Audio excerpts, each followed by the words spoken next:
2011 में ममता बनर्जी मां माटी मानुष की माला झपकर सीएम बनी, लेकिन देखते ही देखते मां में से दुर्गा मां गायब। माटी पर घुसपैठियों को बसा दिया और मानुष में सिर्फ एक ही कौम को गिना जाने लगा। इंशाल्लाह। पहले कार्यकाल में ममता ने रखी तुष्टिकरण की नींव।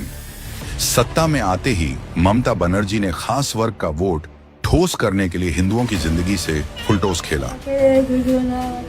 अपने सबसे पहले फैसले में से उन्होंने मान्यता प्राप्त 200 मतों को बढ़ाकर 10,000 तक करने का ऐलान किया।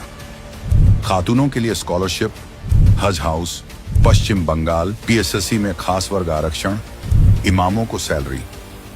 खास वर्ग को खुश करने के लिए टीएमसी वालों को तुष्टिकरण की टोपी पहनकर रैलियों में जाने का फरमान जारी हुआ।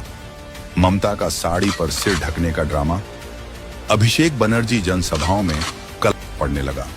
कट्टरपंथी धर्म गुरुओं से समर्थन लिया गया और इमामों को प्रवक्ता बना दिया गया।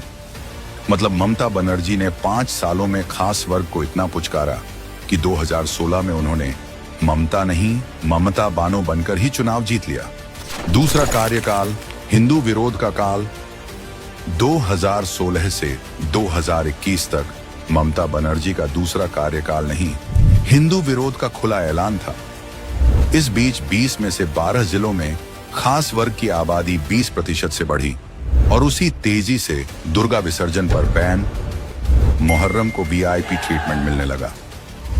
2017 में आरएसएस चीफ मोहन भागवत का कार्यक्रम कैंसिल, लेकिन उसी ऑडिटोरियम में जमात पार्टी को सुप्रीम कोर्ट के खिलाफ प्रोटेस्ट की इजाजत दी गई। 2018 में पंचायत चुनावों में वोट न देने वाले हिंदुओं को जिंदा जलाया गया।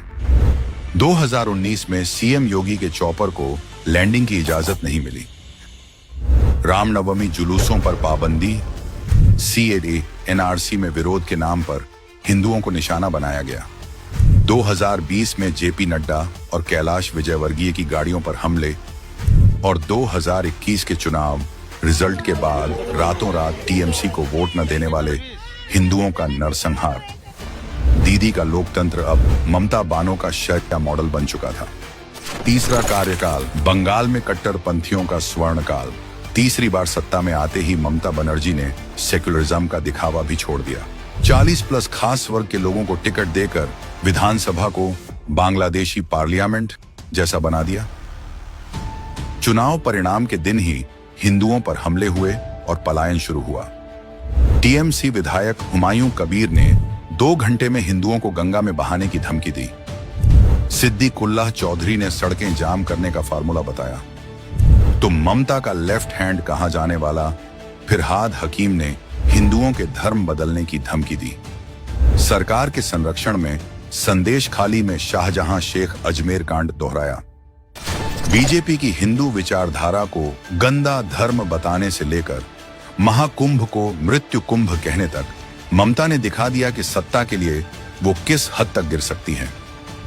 रामनवमी पर पथराव, मूर्तियों की तोड़फोड़, जय श्री राम बोलने पर गिरफ्तारी, उनके तीसरे कार्यकाल में हुए इन घटना का क्रेडिट भी ममता को ही जाता है। ऐसा लगता है कि 2011 में ममता बनर्जी ने जो तुष्टिकरण वाली स्ट्रेटजी बनाई थी कि वो सिर्फ एक कौम के सहारे बार बार सत्ता में आ सकती है, चौथी बार सत्ता में आने के लिए क्या वो यही मुकम्मल कर रही हैं?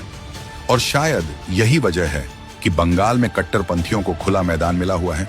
लेकिन अब हिंदुओं के पास फिर एक बार मौका आया 2026 में ममता बनर्जी को उखाड़ फेंकने, बंगाल को फिर से हमार बंगला बनाने का।